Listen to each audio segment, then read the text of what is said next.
Durante la mañanera del pueblo de este 7 de febrero, la presidenta de México, Claudia Sheinbaum, dio a conocer que las cifras oficiales del número de deportaciones de Estados Unidos a México asciende a un total de 10.964 personas. La secretaria de Gobernación, Rosa Isela Rodríguez, dio a conocer en un centro de atención de repatriados en Reynosa, Tamaulipas, que el 99.9% de nuestros connacionales repatriados no tienen ninguna relación con delitos y que por el contrario son personas trabajadoras.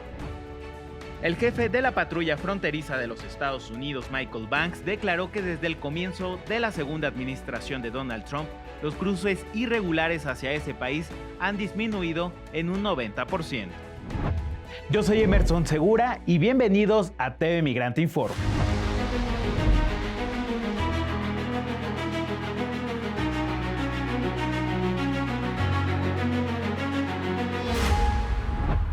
En el marco del 108 aniversario de la promulgación de la Constitución mexicana celebrada en Querétaro, la presidenta de México, Claudia Sheinbaum, hizo un llamado a la defensa de la soberanía nacional frente a las amenazas exteriores y reconoció el trabajo de millones de mexicanos que viven en los Estados Unidos, asegurando que en su gobierno procurará defender y resguardar sus derechos ante las amenazas arancelarias y de deportación del presidente de los Estados Unidos, Donald Trump. Vamos a escucharlo.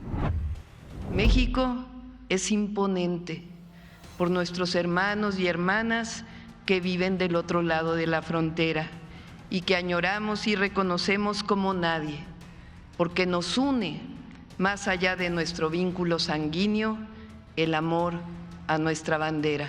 Que vivan las y los migrantes. Podrán amenazarnos con cometer cualquier atropello, pero jamás permitiremos que violen nuestra soberanía y pisoteen la dignidad de nuestro pueblo y de nuestra patria. Cooperación, sí. Subordinación, no. Colaboración, sí. Sometimiento, no.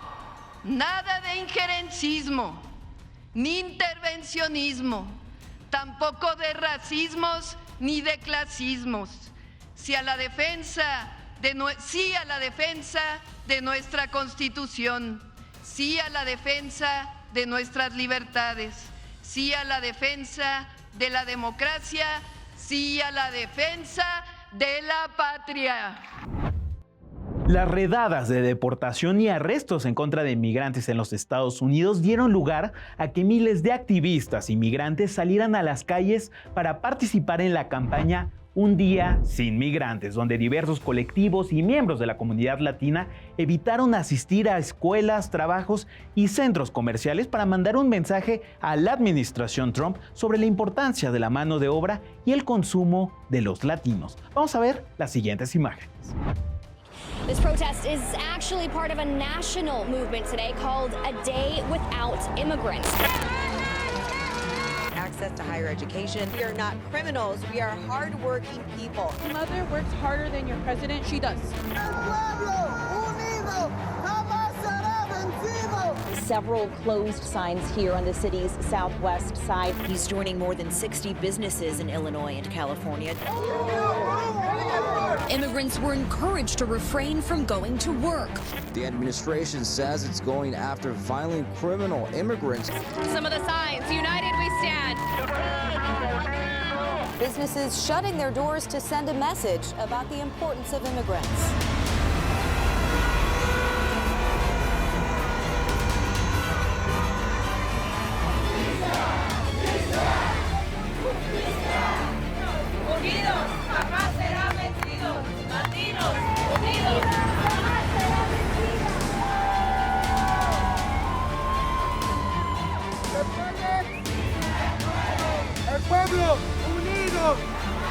People marched through the streets of downtown LA for demonstrations meant to show the power of the immigrant community. Social media campaign calls on immigrants to stay home from work. We are all participating in a day without immigrants. So you can see right here to live our lives and we're good people.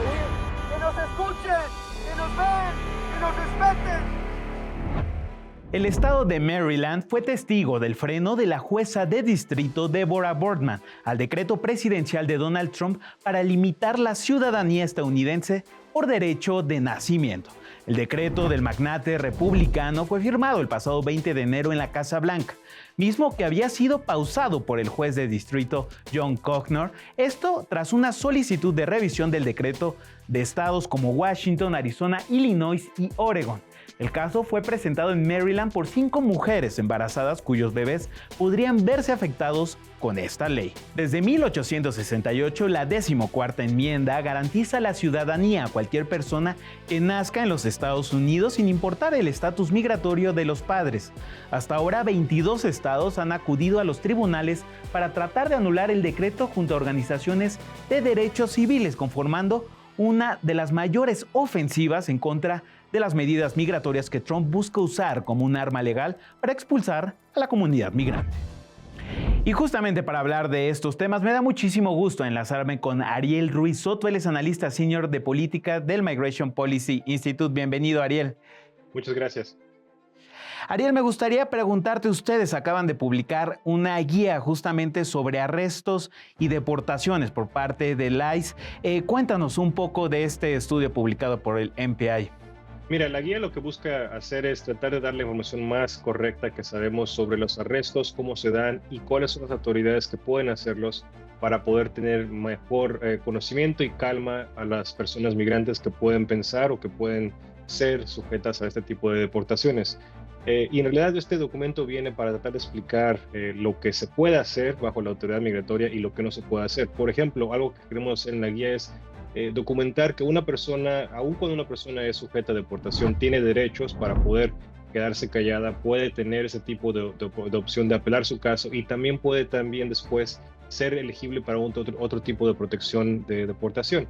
Y en este caso tenemos que entender que aunque ahora hemos visto más arrestos de ICE, por ejemplo, en promedio al día, un arresto no significa automáticamente una deportación y también las personas que son arrestadas tienen un proceso largo para poder apelar ese tipo de proceso, pero sí, cabe mencionar, hay personas aún que tienen un documento, un estatus legal en Estados Unidos, por ejemplo, que son residentes permanentes legales, aún ellas también pueden ser sujetas a deportación si es que cometen algún tipo de crimen o otro tipo de, si por ejemplo sobrepasan su término de estadía en Estados Unidos. Ariel, frente a estas políticas hay 2 agencias que ocupan la atención mediática, me estoy refiriendo a la CBP y también a ICE. Cuéntanos un poco cuáles son sus facultades y cuáles son los alcances y los límites de estas agencias al momento de detener o bien deportar a las personas, Ariel. Mira, buena pregunta. Para empezar tenemos que distinguir entre ICE y CBP. ICE es el que se encarga, la agencia que se encarga de hacer operaciones de control migratorio en el interior del país. CBP es una agencia que tiene 2 partes. Una se trata de los agentes que están en los aeropuertos, que están inspeccionando a personas que ingresan de manera aérea, y después, separado, tienen a Border Patrol, a la patrulla fronteriza, que se encarga de las fronteras norte y sur de Estados Unidos. Estas 2 unidades son las que son parte de CBP y por eso tienen ese mismo poder de control migratorio. Pero nuestro guía lo que se enfoca es en el interior del país, para aquellas personas que ya han ingresado con documentos, con un parole o si no, sin documentos, para que puedan ser potencialmente sujetas a este tipo de deportaciones. Entonces, por eso nos enfocamos en ICE, que es la agencia que no solamente ha llamado más la atención en estos últimos días, pero también que es la agencia que tiene la autoridad federal para poder detener a alguien y poder pedirle para que comprueben su estatus migratorio en Estados Unidos. En términos de qué es lo que ICE tiene a su alcance, es una agencia que tiene, aunque ha aumentado su presupuesto año con año en los últimos años, todavía es una fracción de lo que ocupa para poder llevar a cabo este tipo de deportación masivas que ha mencionado el presidente Trump. No solamente porque requieren más agentes, pero también porque requieren más vuelos, más aviones y también más centros de detención y deportación. Un ejemplo muy concreto es lo siguiente. ICE en su totalidad en Estados Unidos tiene cerca de 47,000 camas disponibles en cualquier día en el país. 47,000. No es un número menor, pero tampoco es un número masivo, lo que significa que las personas que son arrestadas tienen que ser procesadas y que solamente llegue ese cupo de 47,000. Después de que esas personas son deportadas pueden entrar más, pero lo que sabemos en el tema práctico es que no toda la gente es deportada de un día para otro y que de hecho estamos viendo los últimos conteos que hemos visto que ya en estos momentos ICE está llegando a ese límite de 47,000 camas. Están buscando por eso el presidente Trump abrir más centros de detención e incluso utilizar detención en Guantánamo, que es lo que también llevó a cabo esta semana. Ariel, vemos que los estados y las ciudades santuario han sido un dique para las políticas de Donald Trump. Ya en la dimensión política, ¿qué relación esperas justamente del gobierno federal de los Estados Unidos frente a estos gobiernos progresistas a nivel local? Mira, es un punto también importante. Tenemos que recalcar que un agente de ICE puede arrestar y preguntar, cuestionar a cualquier persona en cualquier estado. Pero lo que los estados han hecho y las comunidades locales, ciudades y pueblos han hecho es implementado unas leyes en su propio sistema estatal o municipal para poder reducir la cooperación que utilizan por ejemplo, la policía o el sheriff de cada lugar para poder pasar información de las personas que están en sus cárceles a ICE para que puedan ser detenidos. Eso es lo que se le llama un tipo de efecto santuario en el cual los estados y las ciudades limitan el acceso a información o cooperación para que entren o lleguen los agentes de ICE. La diferencia también tiene que ver en cómo se da ese tipo de cooperación. Si una persona ha cometido un crimen de alto nivel, no existe ninguna opción en que un estado pueda, por ejemplo, limitar su colaboración con ICE. Eso existe. Ese es el límite. Tienen cierto derecho para hacerlo. Pero más bien lo que estamos viendo ahora es una manera que el presidente Trump está buscando que más y más lugares y ciudades, estados, participen y colaboren con ICE. Esto lo vimos en su primer mandato del presidente Trump, los llamados 287G, acuerdos 287G, que buscan intentar expandir ese tipo de autoridad. Pero ahora, y de hecho en lo que hemos visto en los últimos días, es que ahora la directora de Homeland Security busca también limitar o incrementar la colaboración con estas agencias y está buscando que lo hagan porque si no lo hacen les pueden quitar diferentes recursos federales. Por ejemplo, una cárcel puede perder dinero federal para poder abrir la cárcel que tenían o expandir el número de patrullas que tienen. Ese es ahora el campo en el que estamos, en el cual el gobierno federal puede intentar que los estados y las comunidades colaboren con ellos, pero los estados y las ciudades no tienen ninguna obligación para hacerlo, al menos que sea una persona en un crimen alto, por ejemplo, un homicidio o algo por así. Muchas gracias, Ariel, por estar aquí en TV Migrante Informa. Con gusto. Adiós. Donald Trump es un personaje que de manera cotidiana atrae la atención mediática en diversos círculos políticos, sociales y también culturales.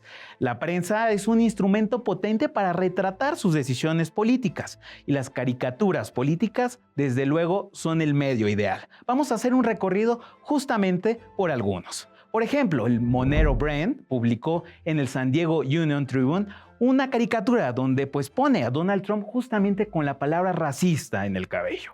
Por otro lado, también el monero mexicano Rapé lo retrata con la Estatua de la Libertad. Hay que recordar que la Estatua de la Libertad es un símbolo icónico de la migración, especialmente en el contexto de los Estados Unidos. Desde su inauguración en 1886, ha representado la bienvenida a millones de inmigrantes que llegaron al país en búsqueda de una mejor vida. Pero también tenemos el cartón del monero Rafael Barajas el Fisgón en la jornada, donde también lo señala con el logo, ¿no? La imagen del Ku Klux Klan en el cabello, y Donald Trump es un sector al que no ha dudado en voltear a ver. Pero también, por último, veamos este cartón del periodista Pedro Molina, es nicaragüense, y pone a Donald Trump justamente con una banda con la insignia nazi, digamos que envuelta en el brazo a partir de su corbata. Los primeros envíos de migrantes a la prisión naval de Guantánamo dieron comienzo esta semana, luego de que la secretaria de prensa de la Casa Blanca, Caroline Leavitt, anunciara el primer vuelo con 10 migrantes deportados hacia la bahía. Estos vuelos forman parte del plan de deportaciones masivas que el presidente de los Estados Unidos, Donald Trump, ha iniciado como parte de su estrategia de defensa nacional para migrantes en el territorio estadounidense, considerados de alta peligrosidad o que no pueden ser devueltos a sus países de origen. El jueves, un segundo avión partió del estado de Texas con 13 migrantes. Hasta el momento se desconoce cuánto tiempo estarán recluidos los migrantes indocumentados en la bahía de Guantánamo, pero se espera que el secretario de Defensa, Pete Hegseth, firme más órdenes de despliegue y tropas de apoyo logístico a la base custodiada por el Departamento de Seguridad Nacional, que alojará hasta 30,000 deportados. Por su parte, el secretario de Relaciones Exteriores de México, Juan Ramón de la Fuente, aclaró esta semana que ningún mexicano será deportado al centro de detención en la base naval de Guantánamo. Sobre ese tema de Guantánamo les puedo decir que ningún mexicano, ninguna mexicana va a ir allá bajo ninguna circunstancia. Desde que se dio la noticia, se envió a la Embajada de los Estados Unidos una nota diplomática justamente diciendo que aquí vamos a recibir a todas y a todos los mexicanos que así lo deseen. Y eso es lo que ha ocurrido hasta ahora y es lo que va a seguir ocurriendo. Tras la reunión sostenida entre el secretario de Estado de los Estados Unidos, Marco Rubio, y el presidente de El Salvador, Nayib Bukele, los gobiernos llegaron a un acuerdo para recibir a migrantes indocumentados de diversas nacionalidades a la nación centroamericana, donde serán enviados al CECOT, una prisión con la capacidad para recluir a 40,000 personas y que es considerada la prisión más grande del mundo. Vamos a ver.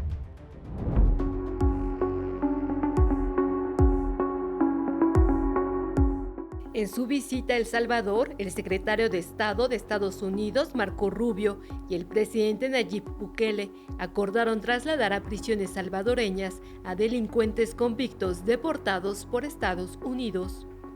En su red social X, Bukele señaló que su gobierno ofreció a Estados Unidos la oportunidad de externalizar parte de su sistema penitenciario a cambio de una tarifa que sería relativamente baja para Estados Unidos, pero significativa para sostener todo el sistema penitenciario de El Salvador. First, obviously, he continues with full cooperation on the returning of Salvadorians who find themselves illegally in the United States and welcome them back home. And that's already existing, and that will continue. But second, he has agreed to accept for deportation any illegal alien in the United States who is a criminal from any nationality, be they MS-13 or Tren de Aragua, and house them in his jails. And third, he has offered to house in his jails dangerous American criminals in custody in our country, including those of U.S. citizenship and legal residence. Este acuerdo intenta revivir una medida similar firmada en 2019. En aquel entonces, ambos gobiernos también eran gobernados por Bukele y Trump. La administración de Trump eliminó parte de la ayuda a El Salvador por no hacer lo suficiente para frenar la migración irregular. Así El Salvador accedió a recibir a deportados que tuvieran pendientes procesos de asilo, para que esperaran la resolución en territorio salvadoreño. Esto bajo el acuerdo de cooperación de asilo. Pero el convenio nunca entró en vigor y fue cancelado por el gobierno de Joe Biden en 2021. En esta ocasión Bukele destacó la relación que sostiene con el gobierno estadounidense y externó su apoyo. Estamos anunciando un acuerdo que es mucho más importante en el mismo tema. Creo que es de mucho más importante y un alcance mucho mayor. Innegable que Estados Unidos es nuestro socio más importante, es nuestro socio comercial más importante, nuestro mayor comprador de nuestras exportaciones, el mayor lugar de donde vienen nuestras importaciones. Los delincuentes deportados por Estados Unidos serán trasladados al Centro de Confinamiento de Terrorismo con una capacidad de 40,000 personas. La megacárcel, que es símbolo de la lucha contra las pandillas del gobierno de Bukele, ha sido señalada por grupos de derechos humanos de hacinamiento, tortura y violaciones a los derechos humanos. Canal 14. La visita del funcionario norteamericano por tierras guatemaltecas terminó en otra serie de acuerdos con el gobierno de Guatemala, donde se destaca la aceptación de más vuelos procedentes con deportados connacionales y de otros países para su eventual repatriación. En este marco nos comprometemos a ampliar las capacidades para que más guatemaltecas y guatemaltecos puedan regresar a su hogar, a Guatemala, en donde los recibiremos de manera digna y con mayores oportunidades. En este marco, hemos acordado aumentar en un 40% el número de vuelos de personas deportadas, tanto de retornados con nacionales como de deportados de otras nacionalidades para su ulterior repatriación. Los nuevos acuerdos con El Salvador y Guatemala, logrados por Marco Rubio, podrían otorgar a Estados Unidos una sólida red para enviar indocumentados que no pueden ser devueltos a su país de origen fácilmente. Durante su primera administración, Trump firmó con el entonces presidente guatemalteco Jimmy Morales y sus homólogos de El Salvador y Honduras los acuerdos de cooperación de asilo, mismos que convirtieron a Guatemala en un tercer país seguro y donde se comenzaron a recibir migrantes salvadoreños y hondureños, los cuales fueron rescindidos durante el gobierno del expresidente Joe Biden. Las medidas anti-inmigrantes del presidente Trump han planteado desafíos legales para cientos de familias que, como la de José, buscan mantenerse unidas a pesar de los muros que comienzan a franquear sus esperanzas. La historia es de mi compañero Oscar Reyes.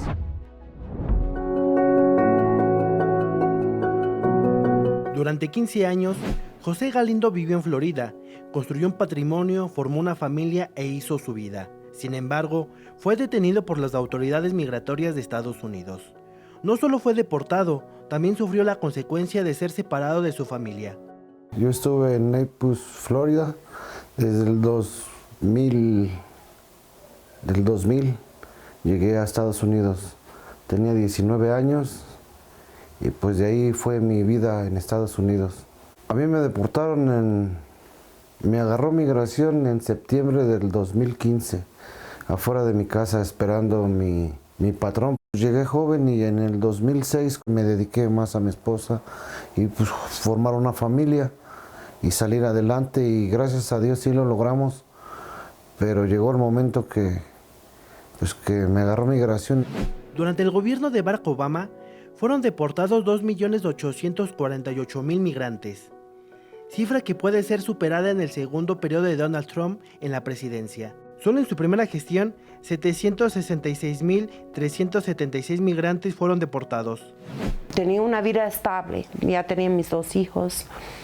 Y en el momento que el ICE se agarraba a mi esposo, era un momento muy difícil, porque mi esposo y yo venimos de un lugar muy difícil y trabajamos muy duro para salir adelante allá. Y a pesar de las medidas antimigrantes que desde el inicio de su mandato ha ordenado Donald Trump, José y Jessica aseguran que los migrantes solo van a trabajar y a buscar una vida mejor. Aquí familia va primero y allá la mentalidad es mucho diferente en los Estados Unidos. Aquí es primero familia, después la demás. Sus metas. De regreso a mi país, pues no fue tan duro, porque pues yo sabía, teniendo a mi familia junta, no había ningún motivo para estar agüitado, como dice uno. Yo cuando veo a mis hijos aquí, a mi esposa, pues fueron, como dicen mis familiares, no trajiste dinero, no, pero traigo a mi familia. Con imágenes de Fernando Jiménez, Oscar Reyes, Canal 14. El actor estadounidense de ascendencia colombiana y mexicana, Dani Ramírez, quien da vida al nuevo Falcon de Marvel, Joaquín Torres, al lado del Capitán América, alzó la voz ante las redadas de deportaciones masivas ordenadas por el presidente Trump. Vamos a ver la siguiente pieza.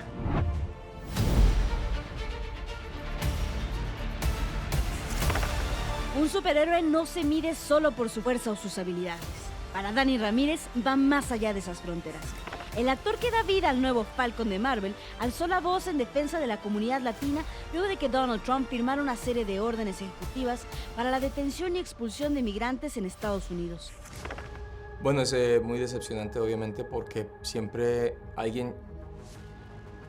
queremos movernos adelante en cada forma social, en las leyes, y eso se siente obviamente que estamos yendo en reversa, pero lo que se me hace muy extraño es que hay muchos latinos que están en la otra línea, que están sí, que piensan que eso es lo que tenemos que hacer. Y me confunde, me rompe el corazón y espero que obviamente que la gente hable y que podamos con esfuerzo y con nuestra voz cambiar lo que está pasando. Pero sí, es algo que, no sé, es tan temprano en saber el impacto que va a ser a un nivel nacional, obviamente económico, pero como de lo humanitario. Pero sí, no, es algo que